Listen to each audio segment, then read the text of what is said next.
বাংলাদেশ নিয়ে বলার আসলে কিছুই নাই। কোনো দিক দিয়ে গর্ব হয়, আবার কোনো দিক দিয়ে খুব আফসোস হয়। এখন এই যে আপনি তো দেখতেই পারতেছেন কোনো চাপ নাই, গাড়ির বৈশা বৈশা মশামাছি মারতেছে আর কি। কিছুদিন আগে অনেকটা জ্যামে থাকা বা অনেকটা ভিড় ছিল, জি এখন কি অবস্থা? এখন আছে আলহামদুলিল্লাহ ভালো, আগের থেকে ভালো আছে।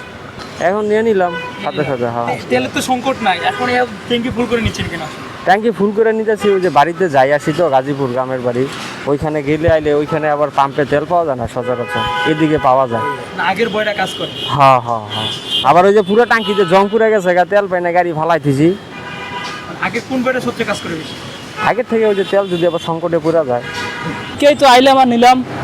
আইলেন আর নিলেন, হ্যাঁ, হঠাৎ করে এত ভিড় কেন আর হঠাৎ করে ফাঁকা, এই বিষয়ে কি আপনি বলবেন? বাংলাদেশ নিয়ে বলার আসলে কিছুই নাই। কোনো দিক দিয়ে গর্ব হয়, আবার কোনো দিক দিয়ে খুব আফসোস হয় বাংলাদেশে জন্মগ্রহণ করে। 20 টাকা দাম বাড়ানোর পরে মনে করেন সব কিছু স্বাভাবিক, আর দাম বাড়ানোর আগে এই 2000 টাকা তেল নিতে হইলে মনে করেন যে সারাদিন সিরিয়াল দিয়ে তারপর তেল নেওয়া লাগতো।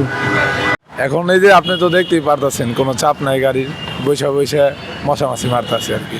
আর টুকটাক গাড়ি আছে আর আজকে তো আপনার শনিবার না, আজকে তো এমনিও বন্ধের দিন, এই জন্য চাপ চুপ কম।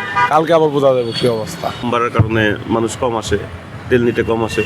আমাদের রেগুলার যেরকম আগে যেরকম স্বাভাবিক যে বেচা কেনা ওইটাই, 1 বছর আগে যেরকম বেচা কেনা করছে এখন ওইটাই আছে।